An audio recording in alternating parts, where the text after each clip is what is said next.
আমাদের গণচিপাতে সুদের পরিমাণ এত বেশি যে কারণে সুদ ও ঘুষ চক্রের বিরুদ্ধে কঠোর পদক্ষেপ গ্রহণের দাবিতে গলাচিপায় মানববন্ধন করেছে তৌহিদি জনতা।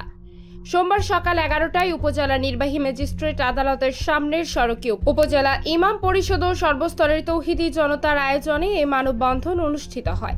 মানববন্ধনে বক্তারা জানান, গলাচিপায় সুদী মহাজনদের দৌরাত্ম্যে সাধারণ মানুষের জীবন বিপন্ন হয়ে পড়েছে।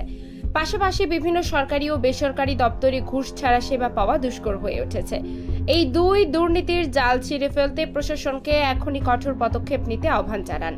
মানববন্ধনে বক্তব্য রাখেন উপজেলা ইমাম পরিষদের সেক্রেটারি হাফেজ মাওলানা আহমদ কাইয়ুম, ইসলামী আন্দোলন বাংলাদেশের গলাচিপা পৌর শাখার সভাপতি মোহাম্মদ নাজমুল হুদা রিপন, পৌর বিএনপির সাংগঠনিক সম্পাদক জিয়াউর রহমান জিয়া, সাংবাদিক মোহাম্মদ মোস্তফা খান। মানববন্ধনে অংশগ্রহণ করেন স্কুল মাদ্রাসার শিক্ষক শিক্ষার্থী, মসজিদের ইমাম, রাজনৈতিক ও সামাজিক সংগঠনের নেতাকর্মী, স্বেচ্ছাসেবী ও গণমাধ্যম কর্মীরা। এছাড়া মানববন্ধনে উপস্থিত ছিলেন সম্প্রতি সুদের চাপ সহ্য করতে না পেরে আত্মহত্যা করা খোকন দাসের পরিবার থেকে সঞ্জীব দাস ও দেবী রানী দাস। বক্তারা বলেন, খোকনের মতো আরও অনেকে এই সুদ চক্রে পড়ে সর্বস্ব হারাচ্ছেন, অথচ মহাজনরা রয়েছে ধরাছোঁয়ার বাইরে। একই সাথে বক্তারা অভিযোগ করেন, উপজেলার বিভিন্ন দপ্তরে ঘুষ না দিলে ন্যায্য সেবাও মেলে না। এই ঘুষচক্র সাধারণ মানুষের জীবনকে অতিষ্ঠ করে তুলেছে। বক্তারা প্রশাসনের কাছে আহ্বান জানান, অবিলম্বে সুদী মহাজন ও ঘুষখোর কর্মচারীদের তালিকা তৈরি করে আইনের আওতায় আনারও আহ্বান জানান। মানববন্ধন শেষে দোয়া ও মোনাজাত অনুষ্ঠিত হয়। আমাদের গলাচিপাতে সুদের পরিমাণ এত বেশি যে কারণে গলাচিপাতে প্রতি মাসে 5 থেকে 7 দেশের ছেলে খোকন দাস, অন্য এক সময় এই এলাকার জমিদার ফ্যামিলি ছিল।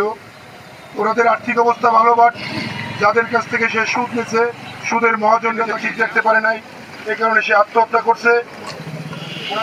জেলা প্রশাসক মহোদয় এবং বিভাগীয় কমিশনার মহোদয়কে বলবো, আপনারা এই যে সুদ ঘুষের বিরুদ্ধে উপজেলায় বিভিন্ন মহাজনরা সুদী কারবার করে, আজকে বিভিন্ন পরিবার এই সুদী কারবারের সাথে জড়িত হয়ে নিঃস্ব হয়ে গেছে। আপনারা অতীতে দেখেছেন যে এই সুদী কারবারির কারণে যে অনেক মা বোন তাদের ইজ্জত হারিয়েছে, অনেক পরিবার দেশ ধরা হয়েছে এবং অনেক সংসার ভেঙেছে এই সুদী টাকার জন্য। আমরা জানিয়ে দিতে চাই, গলাচিপা শহরের যত টপ লেভেলের চাঁদাবাজ, সন্ত্রাস এবং সুদখোর আছে, তাদের সামনে দাঁড়িয়ে আমরা কথা বলতে চাই, তাদেরকে টেনে খেসে নামিয়ে তাদের বিচারের আওতায় আনতে চাই। যারা আমাদের এই মানববন্ধনে অংশগ্রহণ করছে, সাংবাদিক ভাইয়েরা, ছাত্র বন্ধুরা, বিভিন্ন স্তরের আমার ভাইয়েরা, আল্লাহ তাআলার দরবারে আমরা শুকরিয়া আদায় করি, সাহায্য কামনা করি যেন আল্লাহ তাআলা এই দেশকে সুদ, ঘুষ এবং চাঁদাবাজির থেকে যেন হেফাজত করে। আমরা সকলেই জানা উচিত, যারা সুদ খায়, যারা ঘুষ খায়, যারা চাঁদাবাজি করে, তাদের কোনো ইবাদত, তাদের কোনো ন্যাক আল্লাহ কবুল করে না।